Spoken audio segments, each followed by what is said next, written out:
Le dernier thème, c'est coordonner.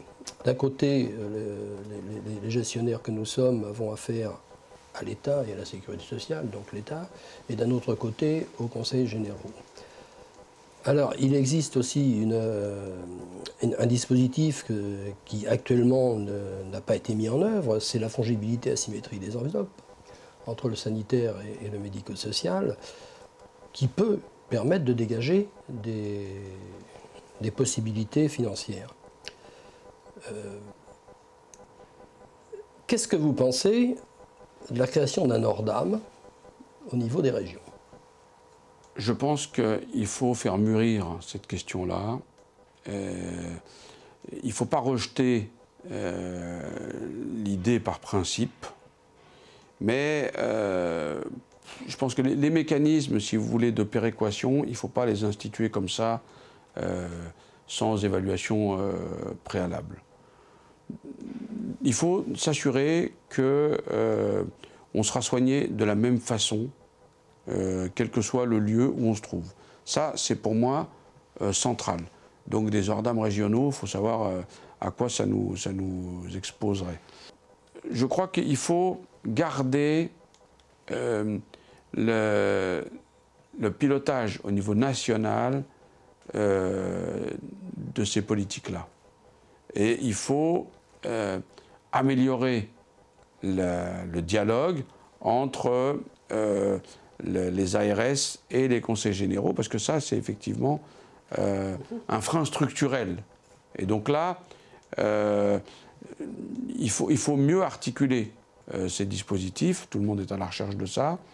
Je crois que la CNSA peut peut-être jouer un rôle dans des préconisations sur la façon dont les choses doivent être pensées. Il faut prévoir très en amont le handicap dans tous les dispositifs législatifs. C'est l'engagement 32 de François Hollande de mettre un volet handicap dans toutes les lois. Je n'ai pas répondu de manière fine à votre question parce que ça mérite, je pense, une investigation plus approfondie. Évidemment, François Hollande sera à l'écoute de vos suggestions sur ces sujets-là. Ça, je pense que c'est un chantier qu'il faudra ouvrir avec le secteur sanitaire, les ARS, dès notre arrivée aux affaires. Vous appeliez de vos voeux le respect du parcours de vie de la personne dans une société inclusive, ce qui veut dire que la personne doit être au centre des dispositifs et que les administrations, les financements doivent s'adapter à la personne. Pierre Guérin, dans sa question, évoquait un des obstacles à un parcours de vie harmonieux, c'est celui du cloisonnement financier, du cloisonnement budgétaire, qui empêche aujourd'hui les ARS de fonctionner en fongibilité entre les enveloppes de l'assurance maladie, les enveloppes médico-sociales, et au bout du bout, c'est la personne handicapée qui en pâtit. Il y a un autre cloisonnement, qui est un cloisonnement institutionnel, celui-ci, de nature plus administrative, qui est le rôle partagé entre les agences régionales de santé d'une part et les conseils généraux d'autre part, qui ont gardé la fonction d'hébergement. Comment contourner cet obstacle institutionnel, comment contourner ce cloisonnement institutionnel pour que là aussi ce soit le parcours de vie qui l'emporte sur l'organisation administrative de notre pays? Il faut que la MDPH, dont on espère faire la maison de l'autonomie en fait, puisque à terme elle devra aussi prendre en charge les personnes en perte d'autonomie, quelle que soit leur situation, il faut qu'elle redevienne le pivot de la prise en charge des personnes handicapées. Après, il faut là aussi être pragmatique.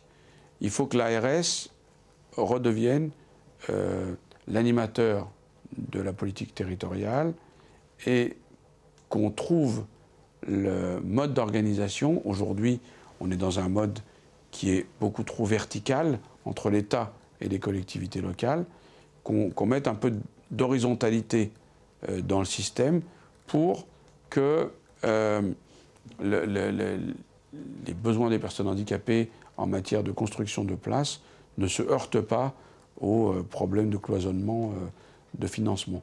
Et puis je vais tout d'abord vous remercier de votre participation à ce débat. Et en guise de conclusion, ce que je voudrais vous poser comme question, c'est comment vous voyez la personne handicapée aujourd'hui dans notre société? Quel est son devenir? Les personnes handicapées sont l'écart à la norme, sont ceux qui nous rappellent que la vie n'est pas normalisable. Et donc, pour moi, les personnes handicapées, ce sont des centres de recherche ambulants.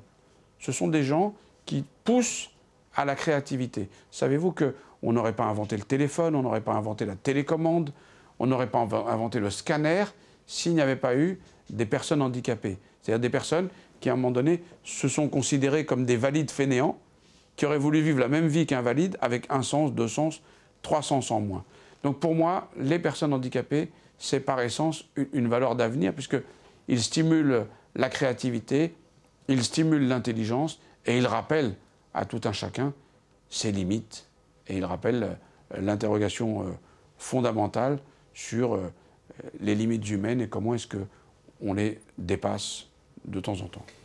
Merci. Merci de vos réponses. Merci d'avoir répondu à notre invitation. Et à très bientôt. C'était un grand et vif plaisir. J'espère seulement avoir été à la hauteur de la mission qui m'a été donnée. Et voilà, c'est aux électeurs d'en juger.